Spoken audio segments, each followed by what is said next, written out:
From jaw-dropping royal feasts to mindful spiritual meals, Indian cuisine is like an art gallery of flavors, textures, and stories. They say the next best thing to eating food is talking about it. So here we are. I'm your host Ankita, and this is Beyond Buttered Chicken. Welcome back, bread lovers. This is part 2 of Beyond Naan.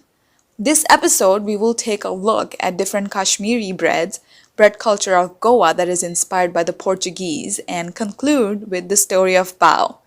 Last episode, I mentioned how Kashmiri shirmal is slightly different than Lucknowi shirmal. Well, both these recipes use the exact same ingredients, that's milk, flour, sugar, and lots of ghee.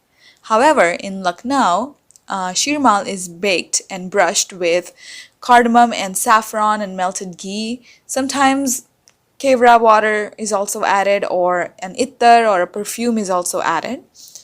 The resulting product is a bright orange with an obviously evident richness of ghee. You just cannot hide how much ghee has been used in making this lovely piece of bread. In Kashmir and parts of Pakistan as well, many people use yeast. Some traditional tandoors, however, avoid the use of yeast. Dough is prepared by using the same ingredients, that's milk, flour, sugar, and ghee. Kashmiri shirmal has these indentations on it, made by running fingertips over a rolled piece of bread, whereas in some other parts of Kashmir and in Pakistan, they almost look like they dog the bread using this special docking tool. Egg wash with saffron and milk is used, and sesame seeds or poppy seeds are sprinkled before firing the bread in oven. This bread comes out drier and crumbly, almost like a shortbread. And in Pakistan, as soon as it comes out, they either dunk the bread in water or they splash some water on it so it remains soft. While some bakers serve a crispy version of it, like the famous Pampor shirmal. This is a shirmal from Kashmir in the Pampor region. It is so fascinating how a bread with the same name and same ingredients has such different finished looks. Kashmir boasts a rich heritage of age-old bakeries called kandurwan and highly skilled bakers called kandurs. Kandu is Sanskrit word for tandoor, so you get the reference here. Sweet Kashmiri breads like roth or kandi kulche are best devoured with kawa. Festive roth is decorated with nuts, dry fruits, rose petals, and is distributed to announce happy occasions like engagement or birth, or presented with a wedding invitation. Sesame and poppy seeds are liberally used on most breads like shirmal, lavasa, sotwar, that is a Kashmiri bagel, as well as on various namkeen kulchas. A Kashmiri feast, that is a wazwan, is incomplete without the accompaniment of give soch. That is a ghee roti that is made in tandoor. Breakfast in Kashmir includes girda and lavasa, which are served in the morning with noon chai. Girda is a hand-stretched soch, that is like an everyday bread typically served with noon chai. And lavasa or lavas is a thin, blistered, unleavened bread which can be eaten with butter and jam for breakfast, and also it can be served like a wrap for lunch with meat kebabs in it, and that's when it's called masala lavasa. It is similar to lavash that is popular in Iran and Turkey. Lavasa is the first bread to be fired in the wood-burning ovens in the morning at high temperature. Then goes girda at lower temperature. Because these two breads are baked earlier in the day, they are naturally the breakfast beds. Sochwar is a Kashmiri bagel, and it's eaten with afternoon tea or mid-morning tea, that is kava. And then there is bakar khani, which is a filo-like layered bread made by repeatedly stretching and resting dough and using liberal amounts of ghee, which makes it so naturally flaky. It gets an egg wash for an appetizing color, and it's decorated with poppy seeds. All these breads mostly are baked in a tandoor, and they need varying levels of heat. Only an experienced kandur can sequentially fire these breads for a perfect texture and flavor. In Persia, people often bought their daily breads from local bakeries, mainly because it was time-consuming to make them at home, And second reason was that average households did not come with tandoor like ovens. And thirdly, it was convenient to buy a beautiful product from someone with that level of skill versus trying to acquire that skill yourself. So, you cannot be good at everything, right?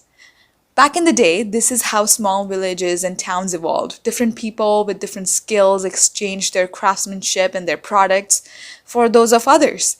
And, just like some new pottery, some were ironsmiths, some new woodwork or carpentry, and so on and so forth. So, this practice of buying bakery prepared breads came to India with Mughals. Local bakeries that sold freshly baked breads became popular in communities with a heavy Persian influence. However, Orthodox Indian households continued to make their unleavened breads, which required no complicated ovens. These home-style breads of India include paratha, which is a layered bread and often has stuffing in it. The etymology of paratha, as per Chef Sadaf Hussain, is it's beautiful. He describes it so beautifully. He says paratha is composed of two words. That's parat and atta. Parat is layers and atta means wheat flour. So paratha is a layered bread and is often stuffed with aloo, that is potatoes or cauliflower or paneer or sometimes even minced meat. Then we have puri. Puri is a deep fried unleavened bread and it's absolutely delicious. It goes so well with aloo ki sabzi. Then there is bhakri, which is made of millets or sorghum or rice flour, depending on what part of the country you're in. And it's super, super traditional flatbread of India. It has no gluten. It's most of the times it's gluten free. And it tastes really delicious with a side of home prepared pickles and chutneys.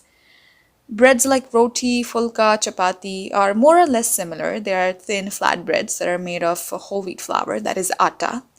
Then we have bature and kulche. The list of Indian breads is unending. There are so many of them. There's no shortage of breads in this country. Oh, by the way, talking of kulcha, kulcha again is different in Kashmir versus a Punjabi stuffed kulcha. Kashmiri kulcha is delicious tandoor baked crumbly bread, which is almost like a cookie or a biscuit for that matter. It can be sweet or savory, and it's typically served with Kashmiri teas. Whereas Punjabi kulchas are often stuffed with potatoes or onions, sometimes even paneer, and they're served with pickle or raita or chole, dal makhni. The list is endless. They are absolutely delicious too. They are made using all-purpose flour, and the dough is rested so it becomes nice and stretchy, and then you stuff it with the fillings that I mentioned, and then you roll it out, and then they're baked. In Lucknow, however, kulchas are not stuffed. They are a little crispy on the outside and soft on the inside. It's like a rich bread that is cooked in tandoor and classically served with nihari, which is a goat braised stew. And this stew is braised overnight, so it's like amazingly delicious. Whew, for the love of bread. Okay, on this note, let's take a short break and come right back before we move further in history to see how Indians acquired the art of baking buns. Time for a short break.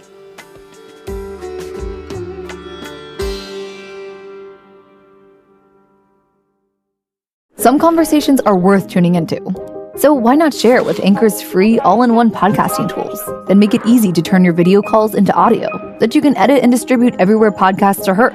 Capture your everyday conversations and make them available for everyone to enjoy.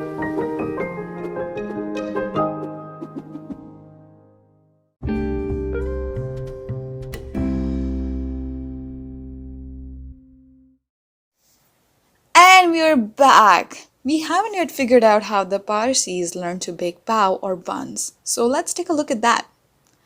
Like earlier, I mentioned in India, people enjoyed non-leavened breads or unleavened breads that were roasted on chulhas or deep fried like puri. They were not too doughy, they're thin flat breads that went well with whatever vegetables and spices and chutneys that were eaten. But when Portuguese arrived in India, they established their settlements in Goa and islands of Mumbai, mainly in Bandra. Locally available breads did not make the cut for these bread-loving people from Portugal. Bread was an essential part of their daily life, their diet, and their culture. So they started baking their own breads. This technique was shared with the people of Goa and Mumbai by Jesuit priests.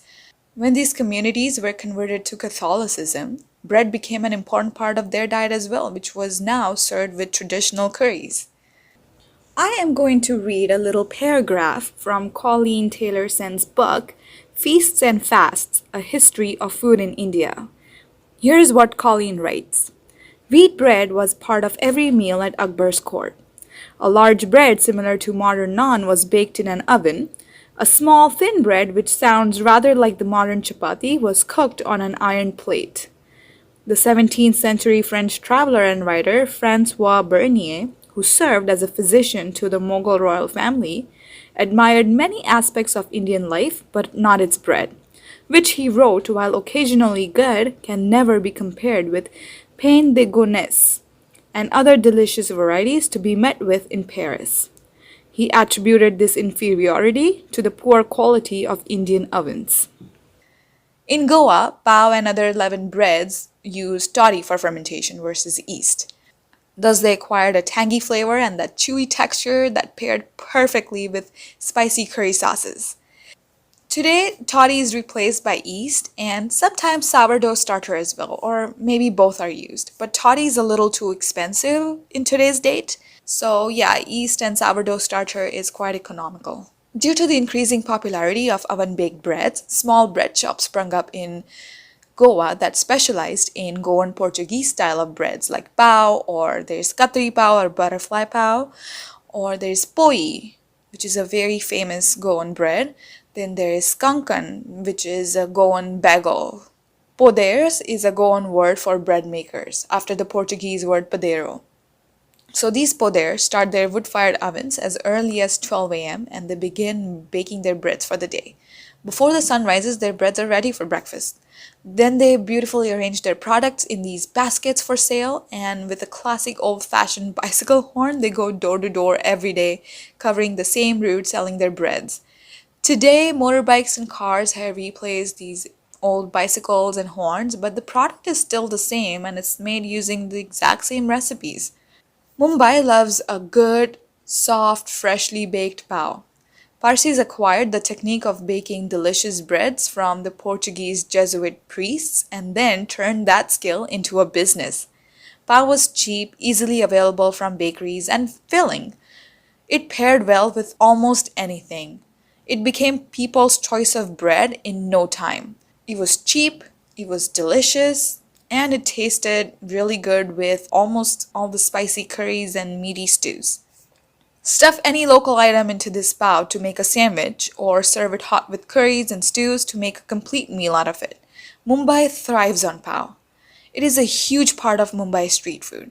Vada pav, which is a deep fried potato dumpling, or there's pav bhaji, or there is misal pav, which is like a traditional mixed bean curry, spicy, really spicy, and it's served with pav. Or then there is burji pav, which is masala scrambled eggs, or even samosa pav for that matter.